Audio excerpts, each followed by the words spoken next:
Ya, akhirnya pemerintah resmi menerbitkan aturan mengenai pemberian bantuan subsidi untuk pembelian kendaraan bermotor listrik berbasis baterai atau KBLBB, yakni motor listrik dan mobil listrik. Kebijakan ini akan dimulai pada 20 Maret 2023. Kita berharap efektif tanggal 20 bulan ini semua udah beres. Terbitnya Peraturan Presiden Nomor 55 Tahun 2019 tentang percepatan, saya ulangi, percepatan program kendaraan bermotor listrik berbasis baterai, produksi maupun penjualan KBLBB di Indonesia belum dapat berjalan secara cepat. Demikian pernyataan Menteri Koordinator Bidang Kemaritiman dan Investasi Luhut Binsar Panjaitan yang resmi mengumumkan bahwa program insentif kendaraan listrik di Indonesia sudah final dan akan berlaku dalam waktu dekat.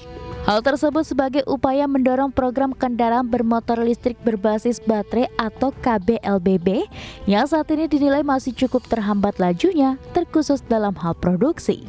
Setelah terbitnya Peraturan Presiden atau Perpres Nomor 55 Tahun 2019 tentang percepatan KBLBB, produksi maupun penjualan KBLBB belum berjalan secara cepat.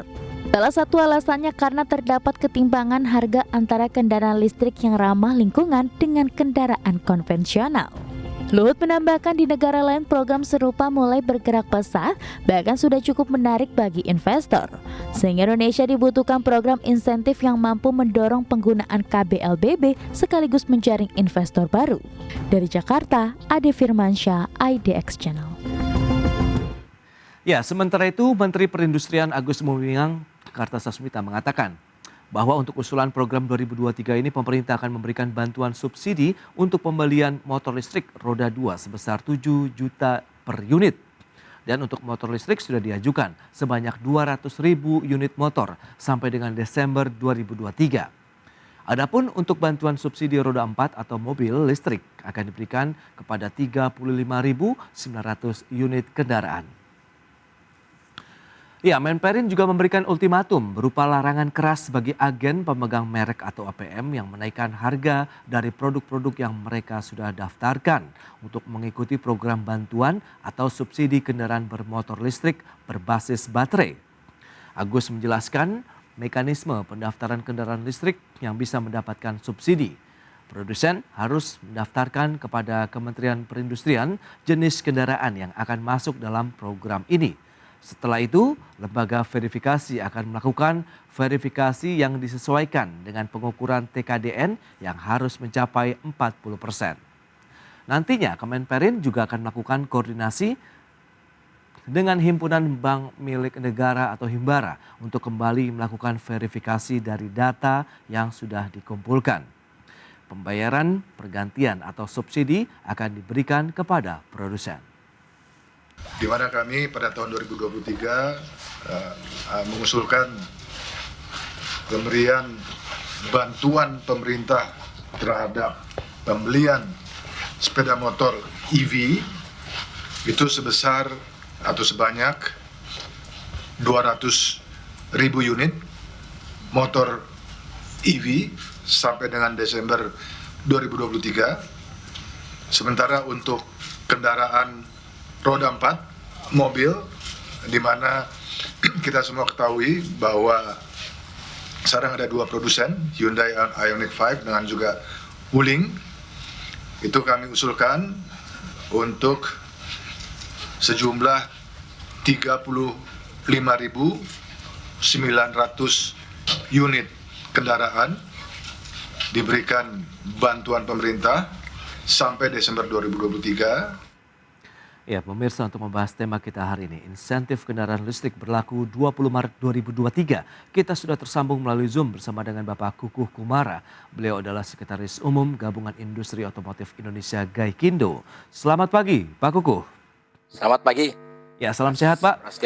Salam sehat, terima kasih. Baik, ini angin segar atau bagaimana, Pak, terkait dengan kebijakan pemerintah yang tadi sudah disampaikan 20 Maret 2023 begitu, akan ada insentif ataupun subsidi yang diberikan bagi kendaraan bermotor baik yang roda 2 ataupun roda 4 berikutnya ini. Silakan, Pak Kuku. Ya, baik, terima kasih. Apapun insentif itu kan ditujukan untuk mempercepat populasi KBLBB, kendaraan bermotor listrik berbasis baterai. Ya. Tadi disebut ada roda 4 dan roda 2. Ya mohon maaf saya nggak bisa berbicara atas nama yang roda 2. Kami tidak punya data dan bukan wewenang kita.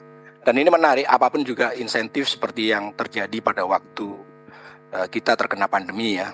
Di saat itu penjualan kendaraan bermotor cukup terpukul keras, turun yang dari biasanya 1 juta lebih 1 tahun, itu menjadi tinggal 530.000 1 tahun. Kemudian pemerintah dengan kebijakan PPNBM DTP itu mampu dengan dikeluarkannya itu di tahun Maret 2021, mampu membuat industri kita ini kembali bergeliat. Sehingga ini dilanjutkan sampai pertengahan tahun lalu 2022, kebijakan-kebijakan yang sifatnya insentif tadi dihentikan. Namun kita terima kasih, kondisi ekonomi nampaknya cukup bagus. Dan penjualan masih tumbuh terus. Bahkan kita mencapai rekor bahwa untuk pertama kali setelah pandemi kita menembus 1.047.000 unit untuk domestik. Dan yang menarik lagi adalah ekspor kita pun juga luar biasa. Ini juga all time high, menembus hampir 500.000 1 tahun CPU ya. Kira-kira gitu gambarannya, Mas Pras. Tapi dengan kondisi saat ini, kita tahu fokus pemerintah adalah pengembangan kendaraan listrik begitu. Anda melihat bagaimana dengan produsen-produsen mungkin yang menjadi anggota Gaikindo dalam fokus mereka mengembangkan kendaraan listrik di Indonesia, Pak Kuku? Ya, seperti tadi sudah disebutkan oleh Bapak Menteri Perindustrian, ada beberapa pabrikan yang sudah memulai memproduksinya, dan ini juga cukup menarik ya. Tahun lalu pada saat itu diperkenalkan melalui Gias bulan Agustus, itu kendaraan-kendaraan yang harganya, kendaraan listrik ya, harganya di bawah 300 juta itu mendapatkan minat dari masyarakat luar biasa. Betul. Tahun 2021 total penjualan kendaraan bermotor listrik yang buatan dalam negeri itu hanya nggak sampai 700 unit 1 tahun. Nah di tahun 2022 luar biasa, itu menembus 10.000, lebih dari 10.000, jadi lebih dari 10 kali lipat ya naiknya.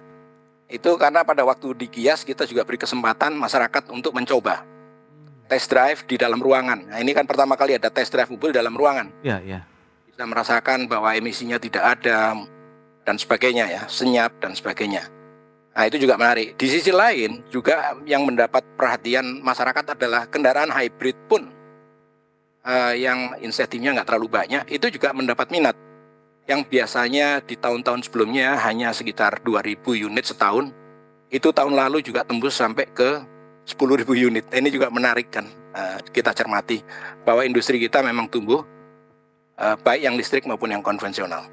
Baik, berarti memang kita lihat minat masyarakat sudah mulai bergeser begitu, dalam artian mereka sudah mulai tertarik untuk menjadi konsumen ataupun pengguna kendaraan listrik. Tapi lagi-lagi harga memang sangat sensitif ya bagi konsumen otomotif di Indonesia. 300 juta ke bawah begitu. Berarti memang yang jenis tadi sudah disampaikan, ada Wuling juga dengan EV Air yang juga sekarang sudah banyak berseliweran di jalan-jalan. Anda melihat sejauh mana harga ini berpengaruh terhadap tingkat penjualan kendaraan listrik, baik yang mungkin hybrid juga, ini masih menjadi pertanyaan juga nih Pak Kuku. Betul, harga ini memang berperan sangat penting. Dan hampir 70% kendaraan-kendaraan yang dijual di Indonesia, apapun jenisnya ya, tidak tergantung hanya KPLBP atau kendaraan listrik, namun juga kendaraan-kendaraan konvensional internal combustion engine, itu selama harganya di bawah 300 juta ini juga banyak diminati masyarakat. Dan itu juga lah yang menjadi salah satu pemicu bertumbuh kembangnya industri kendaraan bermotor kita. Kalau kita lihat dari sisi infrastrukturnya bagaimana? Mengingat ini adalah kalau full kendaraan listrik ataupun yang berbasis baterai sendiri kan kita tahu kalau SPBU banyak Pak, tapi SPB KLU ini kan juga masih terbatas. Iya betul. Jadi ini menarik ya, ada beberapa jenis kendaraan listrik. Yang paling diminati yang harganya 300 juta tadi. Ini umumnya adalah city car, hanya dipakai di dalam kota. Jangkauannya walaupun bisa sampai 200-300 km ya, tapi banyak digunakan di kota. Dari rumah ke kantor, dari rumah ke sekolah, atau dari rumah belanja ke mall ya. Dan ukurannya kecil. Tapi ada juga kendaraan listrik yang lebih canggih, tentunya juga lebih mahal. Nah, itu jangkauannya juga panjang, namun juga chargingnya juga memerlukan charging yang lebih baik dan tenaganya juga harus kuat. Nah kebanyakan yang untuk yang jenis kedua tadi itu biasanya mereka memasang di rumah, memasang charging tersendiri agar mereka bisa melakukan charging. Nah ini juga menarik karena kalau nggak salah PLN pun juga memberikan bantuan agar bisa dipasang itu karena cukup berat nih. Kalau nggak salah sekitar 15.000 watt ya untuk chargingnya aja. Jadi kalau rumahnya banyak AC juga masih harus punya tersendiri. Nah kalau yang kecil tadi memang bisa dengan menggunakan, tapi juga kembali lagi daya listrik di rumahnya juga harus ditingkatkan. Begitu Mas Pras. Oke, kita lihat memang pertumbuhannya 10 kali lipat begitu, baik yang kendaraan full listrik ataupun baterai maupun yang hybrid tadi yang Pak Kuku sampaikan. Tapi Anda melihat bagaimana ke depan di tahun 2023 begitu, apakah semua masyarakat juga akan akhirnya beralih, apalagi insentif ini akan diberlakukan pada tanggal 20 Maret mendatang ini Pak Kuku? Ya ini perlu kita lihat ya, perlu kita simak dengan hati-hati. Kita tentunya optimis. Diberikan bantuan pasti akan ada dampak positifnya, pasti penjualannya meningkat ya. Tapi berapa lama itu bisa dipertahankan atau berapa lama bisa sustain? Karena kebanyakan kendaraan listrik yang tadi yang kecil-kecil itu pembelinya itu bukan first time buyer. Mereka udah punya mobil yang lain. Baik. Nah, yang ini ya udah, ini untuk ke kantor, untuk ke jalan-jalan di dalam kota lah. Untuk long distance-nya, untuk jarak jauhnya mereka punya mobil lain yang masih konvensional. Atau memang mereka berani juga untuk membeli kendaraan yang memang lebih canggih, yang jangkauannya juga, jarak jangkauannya juga lebih baik. Oke, lantas bagaimana yang diharapkan teman-teman produsen kendaraan bermotor begitu, Gaikindo lah misalnya begitu, bagaimana jenis insentif apa sih yang sebenarnya diinginkan kalau memang ini akan menjadi booster juga dari sisi produksi maupun penjualan kendaraan listrik ke depan? Gini, mengenai kebijakan itu tentunya yang paling paham adalah pemerintah ya. Kita pelaku membuat mobilnya dijual laku ya kita senang. Mengenai kebijakannya sendiri adalah kebijakan pemerintah. Dan ini bukan hanya satu pihak ya, namun multi stakeholder. Karena yang punya kepentingan juga banyak. Di satu sisi bagus kita punya electric vehicles karena bisa mengurangi jumlah bahan bakar yang digunakan untuk kendaraan-kendaraan. Karena kita akan menekan penggunaan fossil fuel. Tapi juga itu harganya masih jauh di luar jangkauan masyarakat konsumen kendaraan bermotor. Mau digenjot seperti apapun juga memang betul dikatakan tadi bahwa negara lain juga menunjukkan tren peningkatan. Tapi tren peningkatan ini juga perlu kita cermati, oleh karena itu perlu ada kajian secara menyeluruh. Di satu sisi kita ini kan tembus ya, produksinya sudah sampai lebih 1 juta. Tapi produksi 1,4 juta ini bertahan selama lebih dari 10 tahun. Kita ingin apa yang bisa dilakukan, kebijakan apa yang bisa dilakukan agar produksinya bisa tembus lebih dari 2 juta. Kita perlu ekspor seperti dikatakan Presiden kemarin. Coba dicari jalan keluar agar kita bisa ekspor kendaraan. Dan kita memang ekspornya tadi saya katakan cukup tinggi. Dan kita harus mencari pasar-pasar baru ataupun perjanjian-perjanjian baru dengan negara-negara lain yang bisa kita suplai dengan kendaraan bermotor, baik konvensional maupun electric vehicle. Kuncinya adalah baterainya kan udah dibuat di sini nih misalnya. Jadi apapun mobilnya, baterainya harusnya buatan Indonesia gitu misalnya gitu.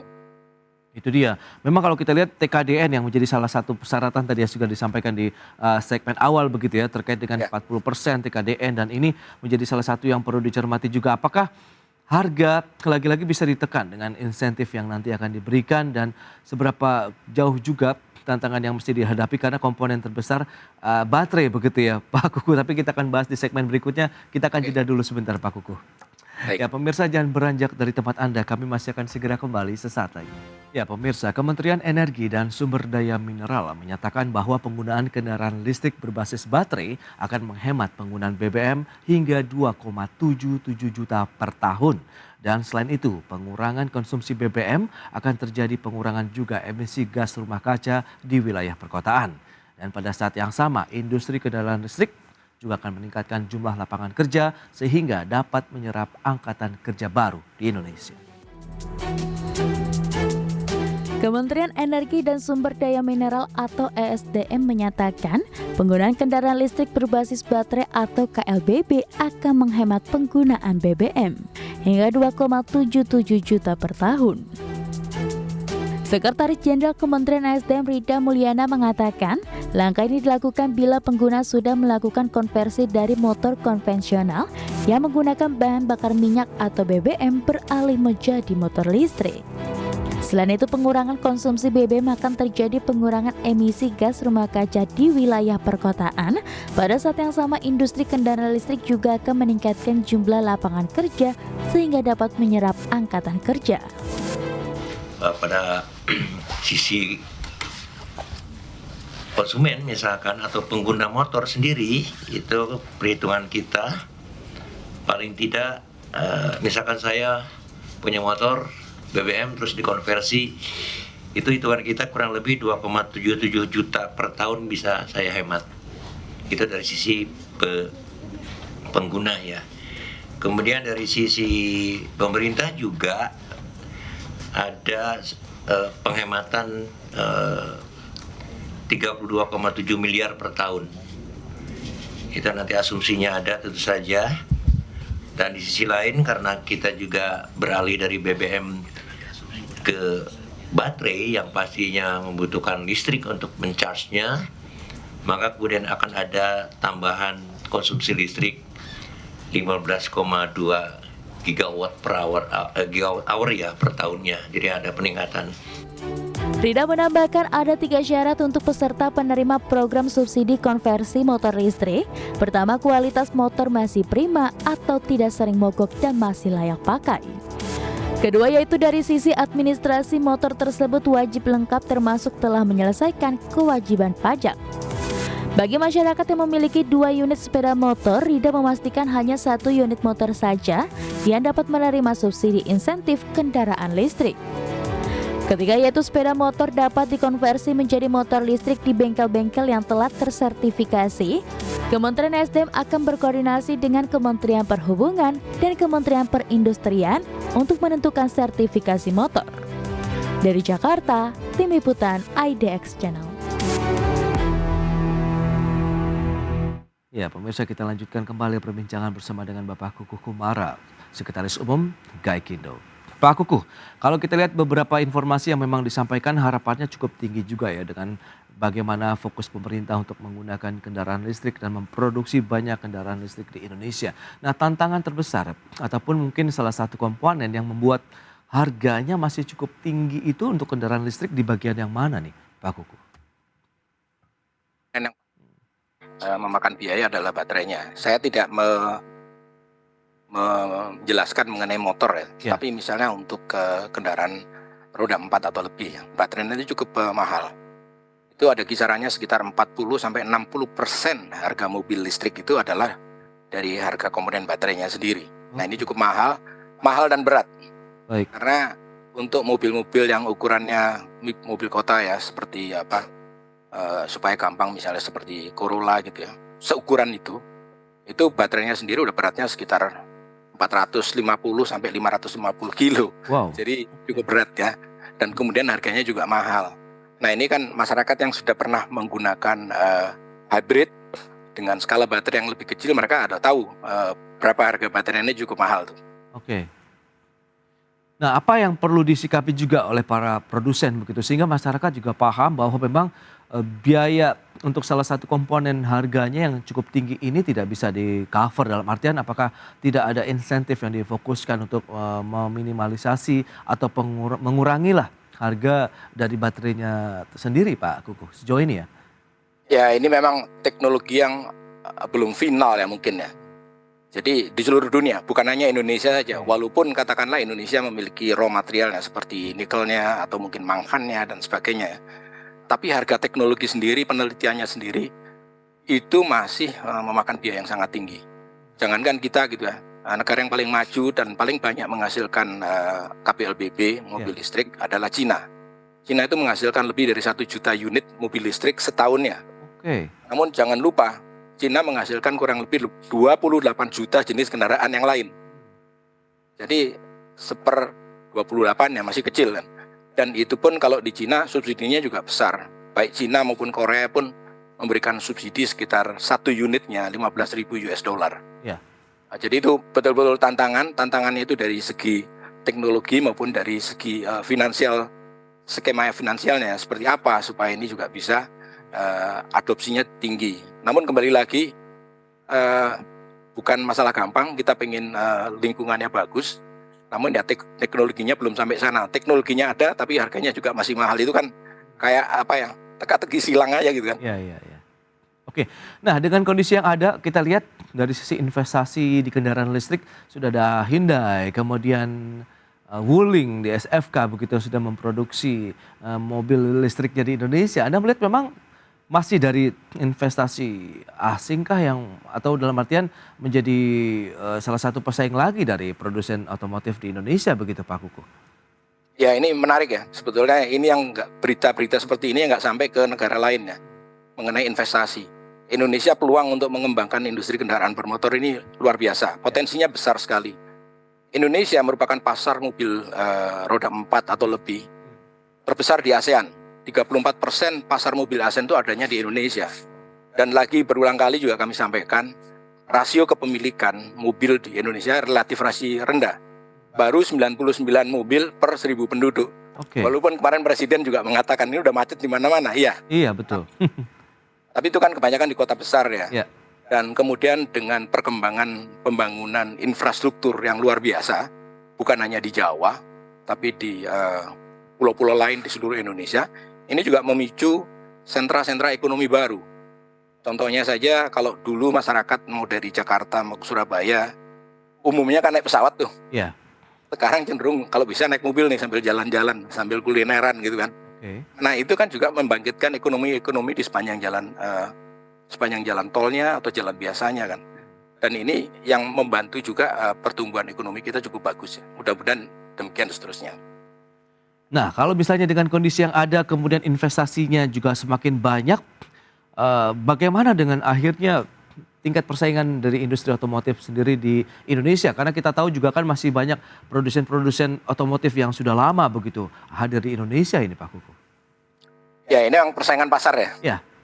Persaingan pasar, persaingan teknologi, competitiveness, dan nampaknya ini juga memasuki era persaingan baru dengan adanya ada industri 4.0 dan kemudian robotics dan sebagainya. Ya. Nah kalau tidak diperbarui ya mungkin akan ditinggal oleh mereka yang lebih efisien, lebih ramah lingkungan dan sebagainya. Nah inilah yang menjadi tantangan industri, tidak bisa kita hanya kemudian cukup puas dengan kondisi saat ini. Kita punya tantangan tadi menuju net zero emission. Yes. Nah itu alternatifnya ada, salah satunya tadi mobil listrik. Tapi juga kita punya yang saya sudah singgung tadi mengenai biofuel ya, itu bisa etanol, bisa juga biodiesel. Tapi juga masih punya lagi kita yang bisa dikembangkan adalah hydrogen fuel atau FCEV, fuel cell electric vehicle. Itu juga sangat berpotensi. Inilah yang menjadi tantangan. Mungkin nggak? Nah potensinya ada di Indonesia. Nah kalau kita bisa memanfaatkan pasar domestik kita tumbuh, kita juga bisa memanfaatkan untuk produk-produk kita diekspor ke berbagai negara.